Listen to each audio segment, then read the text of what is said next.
আখি না হয় অনেক খারাপ, যার কারণে আহাতকে ছেড়ে চলে গিয়েছে। তাহলে দীপা দীপা কেন চলে গিয়েছিল? এখন কি প্রশ্ন একটা রয়ে যায় না? তাহলে এর মধ্যে ভিলেন কে? অবশ্যই তিশা। সম্পূর্ণ ভিডিওটি দেখুন, বিস্তারিত জানতে পারবেন এই ভিডিওতে।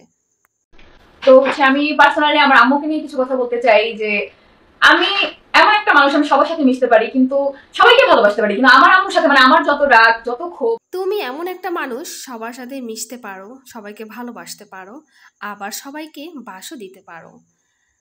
তুমি কতটা নিজেকে চালাক ভাবো জানি না, তবে দেখো, তোমার কারণে কিন্তু আখির জীবনটা নষ্ট হয়ে গেল। তোমার কারণে কিন্তু দীপার জীবনটা নষ্ট হয়ে গেল। তুমি এমন একজন ভিলেন যে তোমাকে কিন্তু নড়ানো যায়নি আহাদের জীবন থেকে। তুমি একে একে দুইটি মানুষের জীবন নষ্ট করে দিয়েছ।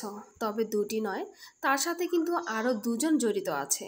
দীপারও কিন্তু একটা মেয়ে আছে, আখিরও কিন্তু একটা ছেলে আছে। তুমি একবার ভেবে দেখেছো যে কয়টি জীবন নিয়ে তুমি খেলা করেছো বা কয়টি জীবন তুমি নষ্ট করেছো? কথাগুলো কিন্তু সবাই তোমাকে বলে যাচ্ছে, আর সবাই কিন্তু তোমাকেই দোষারোপ করে যাচ্ছে।